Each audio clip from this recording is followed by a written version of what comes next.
안녕하세요. 저는 과천에 살고 있는 30대 후반의 여자입니다.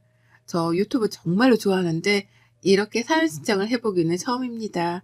긴 글이 될 거라 도서가 없을지도 모르지만 막장 시모들 사이에 저희 시어머니를 드디어 등극시킨다는 즐거움을 한껏 안고 정성스레 적어보도록 하겠습니다. 저희 남편이랑 저는 공무원 부부입니다. 이 조그마한 동네에서 이런 말을 하면 직장 동료가 알아볼 수 있기 때문에 더 자세한 소개는 못 해드리겠어요. 둘 다 이른 나이에 공무원 시험에 합격을 했고 처음 만난 건 같은 직장에서 근무를 하게 되면서부터였습니다. 몰래 사내연애 하다가 결혼한 지 올해로 벌써 11년 차이고요. 저희 남편은 고등학교를 졸업하자마자 공무원 준비를 한 케이스였어요. 공무원을 해야 한다고 강요하는 시부모님 때문에 다른 걸 할 생각도 못한 채 공무원을 양성하는 전문대학으로 진학까지 한 사람이었습니다. 저는 그와 반대로 보통의 대학에 진학을 해서는 대학을 졸업하자마자 공무원에 합격을 한 케이스였고요. 어린 나이에 사회생활을 하게 되었다는 사실, 취업 준비를 오래도록 하지 않아도 된다는 사실은 절 너무 기쁘게 했어요. 취업난도 다른 사람이 애기인 것만 같았고 말이죠. 같이 공무원으로 지내던 남편이랑 연애를 하면서도 참 알콩달콩 재밌게 살았고 당연히 결혼도 할 생각으로 만났답니다. 같이 공무원인 것도 좋은데 부부 공무원이 되면 같은 근무처에서 일도 할 수 있으니 이득이라 여길 것이 많았거든요. 아마 남편도 같은 마음이었을 거고요. 다만 결혼 전에 하나 걸리는 건 있었습니다.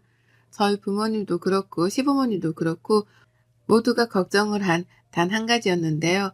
바로 제가 남편보다 높은 직급이라는 것이었죠.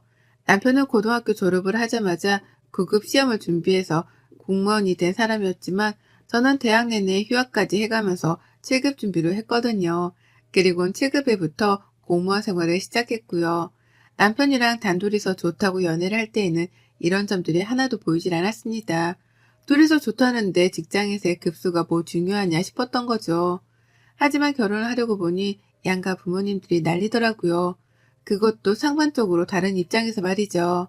저희 부모님은 남편이 더 잘나야 잘 사는 거 아니냐는 마음으로 반대를 하셨고, 시부모님께서는 와이프가 더 잘나서 남편 길을 못 피게 할 게 분명하다는 이유로 반대를 하셨답니다.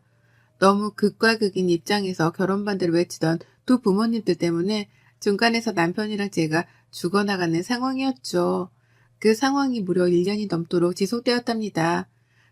극적으로 결혼 허락을 받아낼 수 있었던 데에는 저희 남편의 역할이 컸어요. 저희 부모님 앞에서 무릎 꿇고 빌며 결혼 허락을 받았고 시부모님 앞에서는 저에 대해 좋게 말해주며 끈질긴 설득의 설득을 이어갔거든요. 1년이 넘도록 말이죠.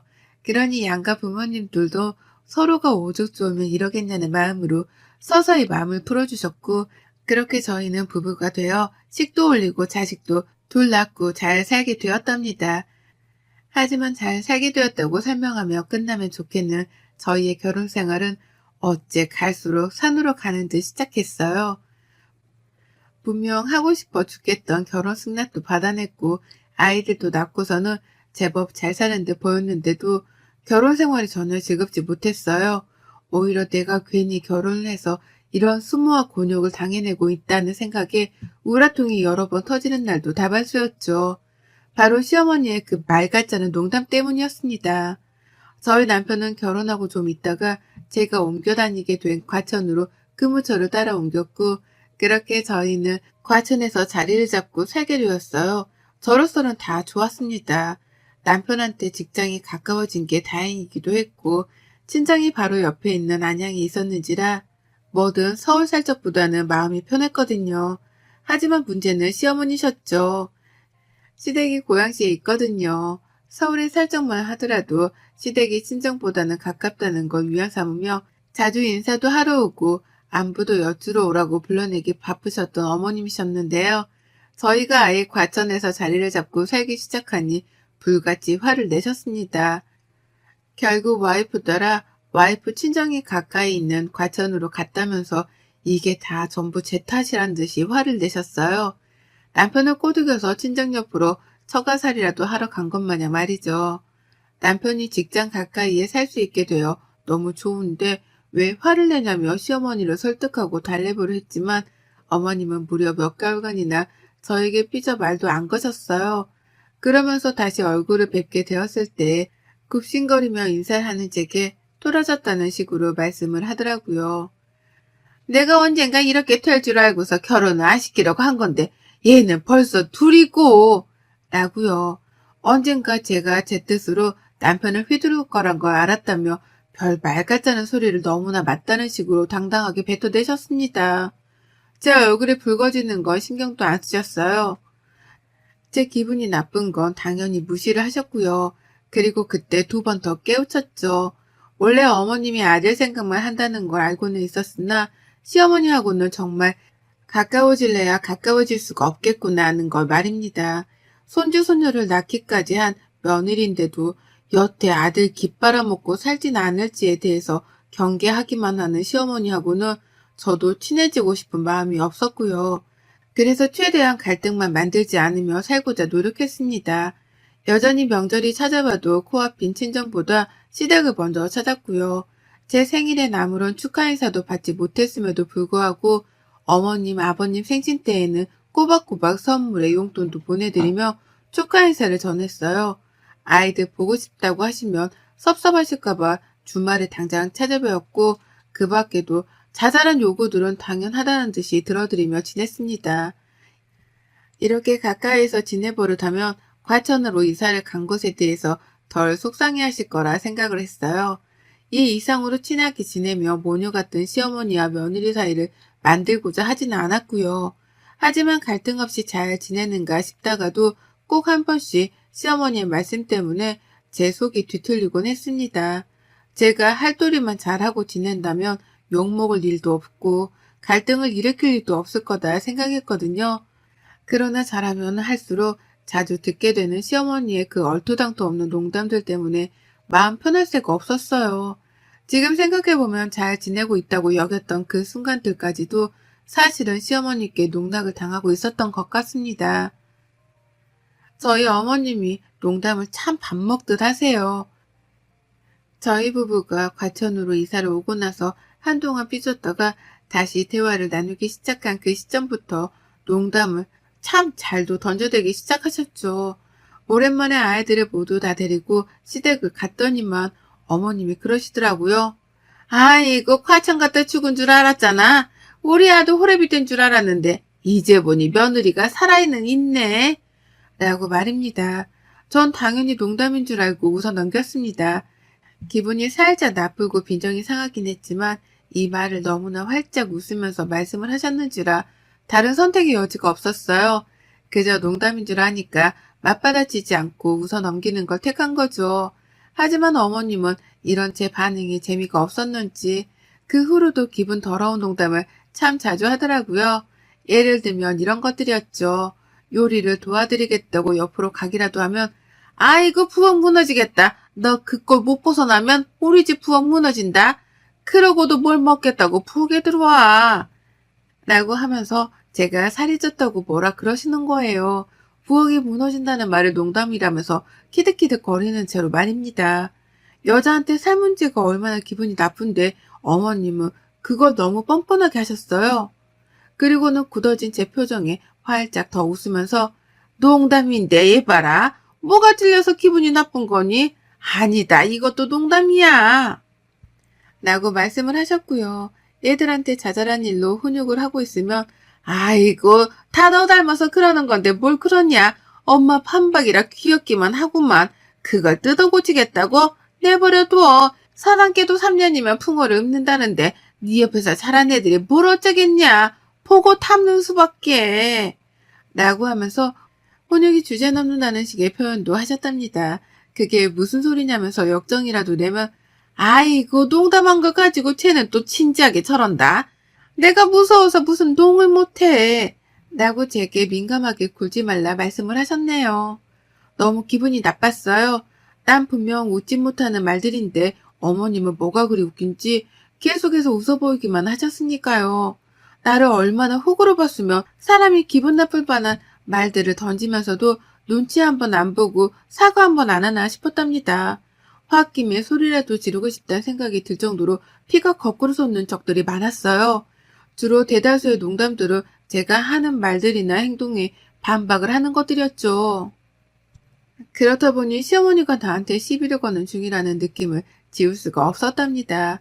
기분 나빠라 하면 저 혼자 꽁해서 저런다고 또 무안을 주니 저 혼자 화가 났다고 민망해 하기까지 하며 감정의 롤러코스터를 타기 바빴어요. 그러니 점점 시댁 가기가 싫어지고 최소한의 도리조차 해드리기가 싫었죠.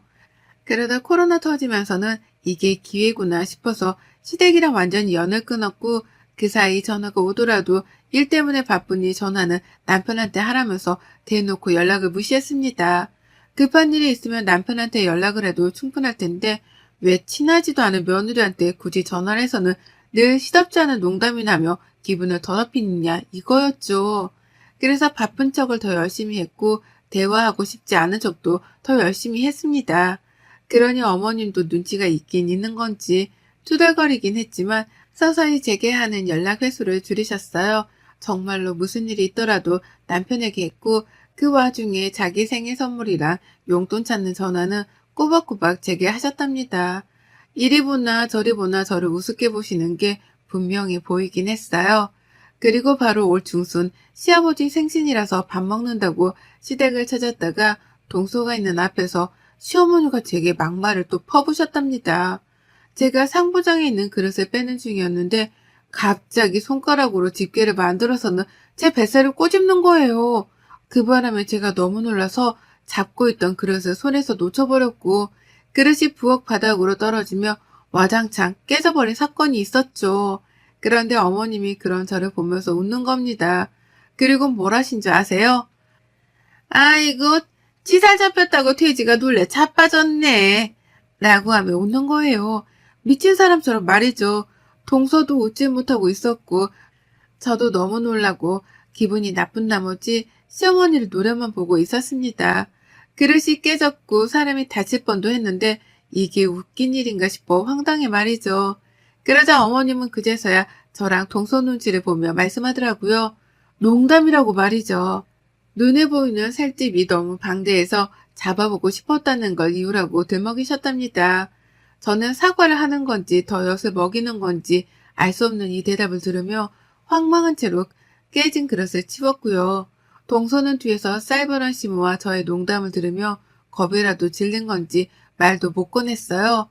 그날 저는 밥 먹는 내내 입을 다물었고 시어머니랑은 눈도 안 마주치고 애들만 돌보다 밥을 다 먹자마자 시댁을 나왔답니다. 제가 나오니 남편도 뒤따라 나왔고 그렇게 집으로 와 펑펑 울었어요. 도대체 시어머니는 나한테 멀쩡한 말을 해주질 않는다며 속에서 의분이 터져나와 결국 울음까지 터뜨린 거였죠. 그런 저를 보면 남편도 최대한 시어머니하고는 엮이지 말란 말로 위로를 해줄 뿐이었고요. 남편이 해줄 일이 별로 없었으니까요. 그렇게 저는 시모를 안 본 채로 나름 잘 버티고 있었어요. 돼지가 놀래 자빠졌단 말이 아직도 크게 상처로 자리 잡은 상태여서 시모한테 연락이 오는 것도 일부러 씹어가면서 피했습니다. 그런데 지난 주말에 시어머니가 집으로 찾아왔어요.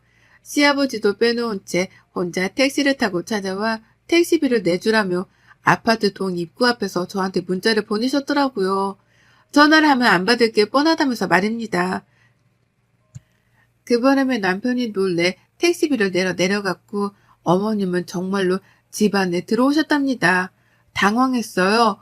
겨우 안 보고 사는 중이었는데 제발로 내 집에 찾아온 걸로도 모자라 택시비를 내달라며 집 밖으로 절 불러낼 생각을 하셨다니 말이죠. 어머님은 절 보자마자 또 농담을 던지셨어요. 우리 며느리는 공무원 아닌가 보네. CM이 택시비도 못 내줘서 못 나온 건가? 라며 비아냥거리셨고 갑자기 찾아오면 어쩌냐 묻는 제 말에는 대꾸도 안 하셨어요. 또 농담에 민감하게 구는 거 아니냐며 오히려 남편에게 말을 걸더라고요. 며느리 성격이 아직도 저를 꽁하냐고 말이죠. 제 앞에서 오고 가는 이런 말들, 그것도 내 집에서 오고 가는 시어머니의 막말 참을 수 없었습니다. 꿀같은 주말을 방해하는 것만으로도 대역죄인데 집에 들어온 그 순간부터 한마디도 쉬지 않고 제게 막말을 퍼부어대셨어요. 그리고는 그게 다 농담인데 제가 또 받아들이지 못하고 있다며 궁시렁을 대는 겁니다. 전 하나도 웃기지 않고 오히려 기분이 나쁘다 못해 민망해서 더럽기까지 한대 말이죠. 남편은 제가 울었던 걸 알아서 그런지 시어머니를 말리려 했어요. 갑자기 찾아와서 뭔 말이 그렇게 많냐며 입부터 다물게 만들려고 했고, 그러자 어머님이 말씀하더라고요. 아이고, 네 와이프 밥만 처먹는 게 아니라 서방도 쳐 잡숴 드시겠다니? 왜 이렇게 네 마누라 눈치를 보고 있어? 니들 결혼할 적부터 내가 그렇게 걱정했던 게 바로 이런 거다. 어디 서방을 기도 못 펴게 해? 라고 말입니다. 자신이 무례하게 구니까 남편이 제 편을 들어주는 건데 그건 까마득히 이해도 하지 못한 채 오히려 저를 향해 또 막말을 퍼붓더라고요. 제가 서방을 잡아먹으려 한다고 말입니다. 처음엔 농담이었겠지만 갈수록 욕만 안 섞었을 뿐 이미 입과 눈으로 제게 욕을 퍼붓고 계셨어요. 전 그런 어머님께 울컥할 뻔했지만 더 이상은 또 울지 않았습니다. 순간 울 뻔하긴 했거든요. 방어도 못한 상태에서 시어머니가 다다닥 쏘아댄 막말에 마음이 너덜너덜 했거든요. 하지만 이번만큼은 울지 않기로 했어요. 남의 집에 와 역정부터 내는 시어머니의 코를 내가 먼저 납작하게 해주고 쫓아내야겠다 싶었던 겁니다. 그리고 전 그렇게 마음을 먹자마자 장착된 굳건한 마음으로 시어머니를 향해서 똑같이 막말을 퍼부어대기 시작했어요. 그동안 저한테 농담이라면서 퍼부었던 막말들을 똑같이 기억하고 있다가 똑같은 방식의 언변으로다가 뱉어낸 겁니다. 우리 어머님은 가만 보니까 주제 파악을 못하는 게 분명하네. 귀하디 귀한 아들내미인 것 같은데 밖에 나가 물어보세요. 어머님 아들이 잘났다고 하나 내가 잘났다고 하나. 능력 딸리는 아들내미 데려다 내조해주고 살면 고마워서 엎드려 절이라도 해야 하는 거 아니세요? 아 맞다. 우리 어머님은 주제 파악을 못하니 그런 것도 생각 못 해보셨겠다. 라고 말을 했어요. 한 번도 남편 앞에서 이런 식으로 말을 해본 적이 없었으나 지금 당장 시어머니를 엿먹이는 게 급했는지라 마구마구 퍼부어댔습니다. 그러니 남편도 놀라고 시어머니도 놀라시더라고요. 특히 시어머니는 제 입에서 자신의 화법이 나왔다는 생각에 한방 얻어맞았다 싶으셨는지 처음 한동안은 정신을 못 차리셨어요. 저는 그 꼴을 보며 이거다 싶었죠. 그래서 멈추지 않고 더 퍼부어댔습니다. 이 사람이랑 결혼할 적에 우리 부모님이 얼마나 통곡했는지 몰라요. 어디서 거적대기를 주워다 기우는 시집을 가려 하냐고요. 아유, 이런 말을 지금에나 되니까 농담으로 꺼내는 거지. 예전에는 어머님 상처받으실까봐 이런 말은 죽어도 안 꺼냈잖아요. 아시죠? 근데 제가 지금 생각해보면 우리 남편이 거적대기였어요. 그쵸? 대학 졸업장도 없고 있는 거라고 공무원이라는 게 전부인데 저도 참 정신이 나갔었네요. 그쵸? 라고 말입니다. 남편이 상처를 받을까 싶어 최대한 남편 눈은 보지 않은 채 시어머니만 보며 약을 단단히 올려주겠다는 자세로 어머님 화법을 썼어요. 그렇지 않냐고 자꾸만 되물어가면서 시어머니의 약을 더욱 바짝 올렸습니다. 그러면 남편이 잠시 시선을 회피하며 바닥을 쳐다볼 때 괜히 남편을 업신여기는 듯한 표정으로 째려봤죠. 시어머니는 그런 저의 표정을 다 보고 있었고요. 그리고 곧이어 반응이 튀어나왔습니다. 많이 기다릴 필요도 없었어요. 자기 아들이 그간 집안에서 며느리한테 이런 취급을 당하고 있었나 싶었는지 아주 충격을 받은 표정으로 저를 바라보셨어요. 어찌나 충격을 받으셨는지 처음 한동안은 제 이름도 못 부르고 말을 더듬으셨답니다. 그러더니만 너 이게 뭐하는 짓이야 내 앞에서? 내가 보는 앞에서 내 아들한테 뭐? 거적대기? 야, 너 대학 졸업장만 있으면 다 아냐? 너 설마 네 남편한테도 지금껏 이따구로 얘기한 거야? 라고 하면서 남편과 저를 번갈아 막 서럽다며 눈물을 글썽거리더라고요. 화도 났는지 목소리도 점점 커졌고요. 그래서 제가 아이고 농담을 농담으로 못 받는 거 보니까 그간의 아들내미가 저보다 기울어진다는 걸 알고는 계셨었나 보네요. 왜 그러세요? 어머님 좋아하는 농담을 저도 해드린 것뿐인데 뭐 상처를 크게 받았나 보네요. 이제라도 주제 파악을 하신 건가? 라면서 더 크게 웃어 보였습니다. 어머님이 그간 저한테 하셨던 것처럼 저도 농담인데 왜 그러냐며 막 웃어 놀렸어요. 더 야구를 하고 바짝 웃었죠. 그러자 어머님은 우라통이 너무 나셨는지 감정을 주체하지 못하고 막 소리를 지르셨고 그걸 말린다고 남편은 어머님을 끌어안았어요.